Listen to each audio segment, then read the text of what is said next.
All right, welcome back everyone to the deep dive. We're going to be tackling some pretty fascinating stuff today, and this one's especially relevant if you're gearing up for those UPSC exams. Yeah, that's right. We're diving deep into some major tech trends, the ones that really define 2024. And, we're not stopping there. We're going to take a look at how these trends might play out in 2025.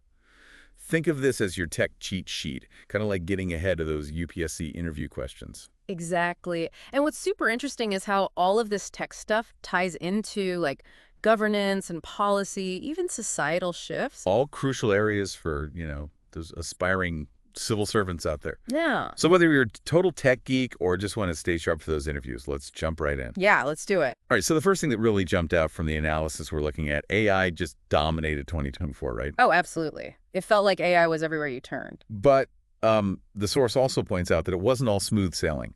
Companies had a tough time actually turning AI's potential into, cold, hard cash. Right.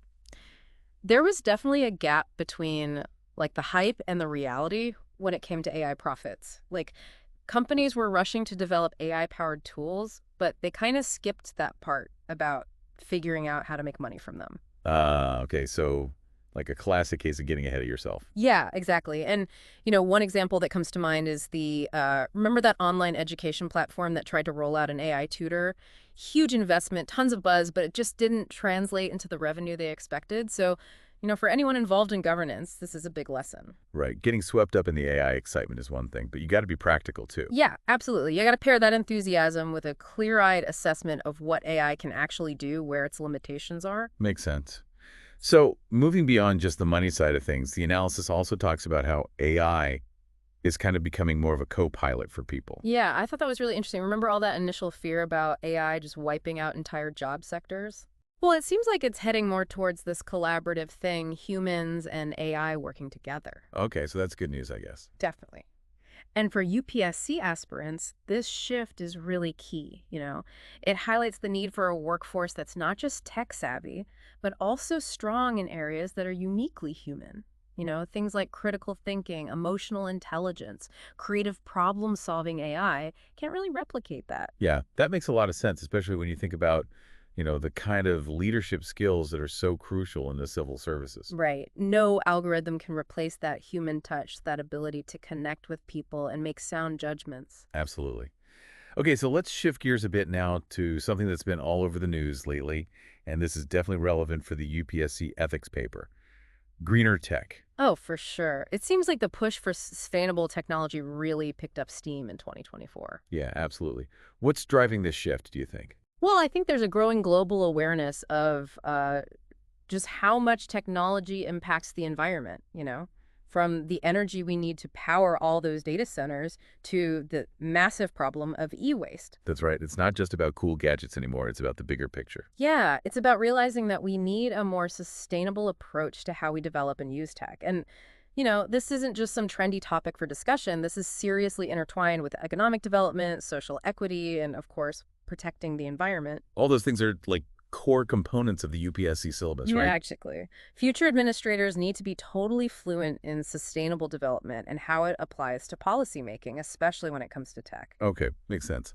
So the source also lays out some pretty bold predictions for 2025. One that really grabbed my attention was this idea of AI agents that can actually learn and make decisions on their own, like completely autonomously. Yeah, sounds like something out of a sci-fi movie, right? But the reality is this technology is being developed as we speak. Wow, that's a little mind-blowing. Like, what kind of decisions are we talking about here? Well, think about things like scheduling meetings, analyzing data, maybe even drafting reports, Oh, wow. all being handled by AI agents.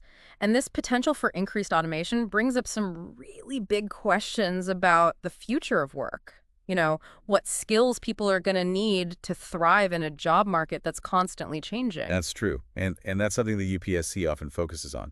Right. So for anyone aiming for the civil services, it's crucial to grapple with these questions, to think about how AI is going to reshape our world and what that means for policy and governance. Absolutely. Okay, there was another prediction that I have to admit I found a bit confusing of this whole death of dashboards thing. Yeah. That one definitely caught my eye too. So all those traditional dashboards we use to track data, all those charts and graphs and spreadsheets? Yeah. Well, the source is basically saying those are going to be replaced by AI tools that can answer complex questions and present information in a way that's more intuitive, more visually engaging. Okay, so less about staring at rows of numbers and more about, like, actually understanding the story behind the data. Exactly. Imagine you're trying to get a handle on, say, infrastructure development in a particular region. Instead of sifting through static charts, you could ask an AI tool a specific question, and it would give you this dynamic, interactive visualization, highlighting key trends and even predicting potential problems. Wow, okay, that's pretty impressive. It sounds like it could really change how decisions are made, across all sorts of sectors. Absolutely. And this kind of shift towards more intuitive data analysis is something that UPSC aspirants should definitely be aware of. Okay, yeah, it's definitely food for thought. All right, one last prediction that the source mentioned, and I think this is a big one, a potential move away from those traditional social media platforms. Ah, yeah, interesting, right. It seems like people, especially younger generations, are kind of getting tired of the noise and the negativity of the big social media platforms. Yeah, I can definitely see that. And they're moving towards these closed group platforms, more niche networks where they can connect with people who share their interests. Okay, so like a fragmentation of the social media landscape. Yeah, exactly. Yeah. And this could have a big impact on how information is spread and how people consume it. For those in public service, it means adapting communication strategies, figuring out how to engage citizens in this new fragmented world. It's like the old playbook might not work anymore. Right. You got to stay agile, keep up with how people are connecting and communicating. This has been a fascinating deep dive, really thought-provoking stuff. And I think for our listeners, especially those prepping for the UPSC exams, it really highlights how tech isn't just about the latest gadgets. It's so much more than that. It's about understanding this powerful force that's shaping our world. And that means paying attention to these trends, grappling with the ethical questions they raise. Exactly.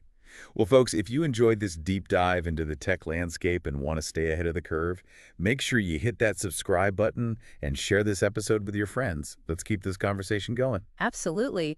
Let us know what you think in the comments, and until next time, keep exploring.